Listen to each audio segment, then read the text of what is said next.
আপনি একটা বড় ইস্যুকে যখন আপনি একটু ঢেকে রাখতে চেষ্টা করবেন তখন ওই যে রাস্তার পাইপের মতো সাপ লাগে তাতে মাছ ডাকছেন।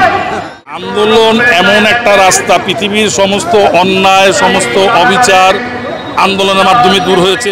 ওই যে শাক দিয়ে মাছ ডাকার মতো ব্যাপার আর কি, বুঝছেন না? আপনি একটা বড় ইস্যুকে যখন আপনি একটু ঢেকে রাখতে চেষ্টা করবেন তখন ওই যে রাস্তার পাইপের মতো সাপ লাগে তাতে মাছ ডাকছেন। ওই শাকগুলা সাপ না, আসলে শাক।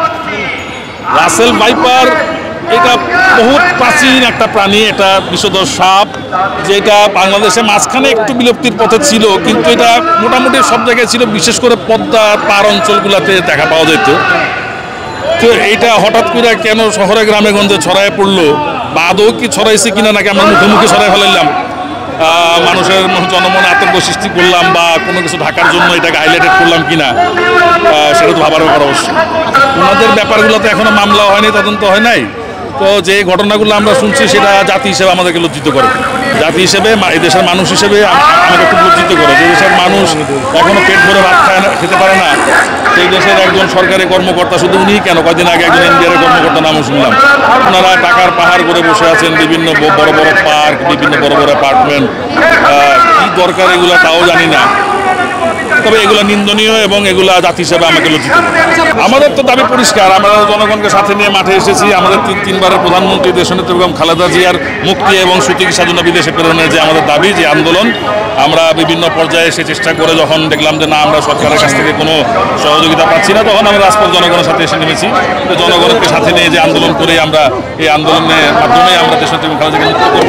আন্দোলন এমন একটা রাস্তা, পৃথিবীর সমস্ত অন্যায়, সমস্ত অবিচার আন্দোলনের মাধ্যমে দূর হয়েছে। সমস্ত স্বৈরাচারের পতন কিন্তু আন্দোলনের মাধ্যমে হয়েছে। আপনারা জানেন যে 90-এর গণ আন্দোলনের মাধ্যমেই স্বৈরাচারের পতন ঘটেছিল।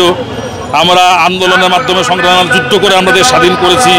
আমরা 1952 সালে আন্দোলনের মাধ্যমে আমাদের রাষ্ট্রভাষা বাংলাকে প্রতিষ্ঠিত করতে পেরেছি। আন্দোলনের মাধ্যমেই সব কিছু সম্ভব।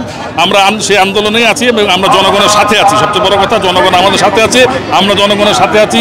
আমাদের আন্দোলন দেশনেত্রী খালেদার মুক্তি এবং তার উন্নত সুচিকিৎসার জন্য বিদেশে প্রেরণ, এছাড়াও এদেশের মানুষের গণতন্ত্র প্রতিষ্ঠা, ভাতের অধিকার প্রতিষ্ঠা, ভোটের অধিকার প্রতিষ্ঠা সহ বিভিন্ন আন্দোলনে আমরা রাজপথে আছি এবং সেই আন্দোলনগুলো সফল, জনগণের সাথে নিয়ে সফল করবো ইনশাল্লাহ, এই আশা ব্যক্ত করছি। আমার কাছে তো মনে হয় সরকার তাকে ভয় পায় খুব।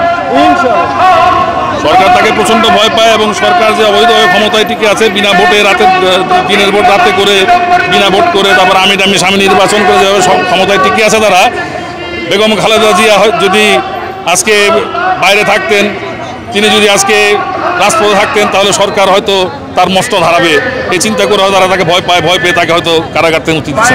এখন আমরা যে রাজপথে আন্দোলন করছি, আন্দোলন কর্মসূচিতে চালিয়ে যাব। আমরা বিশ্বাস যে আন্দোলনের মাধ্যমেই তাকে আমরা মুক্ত করব।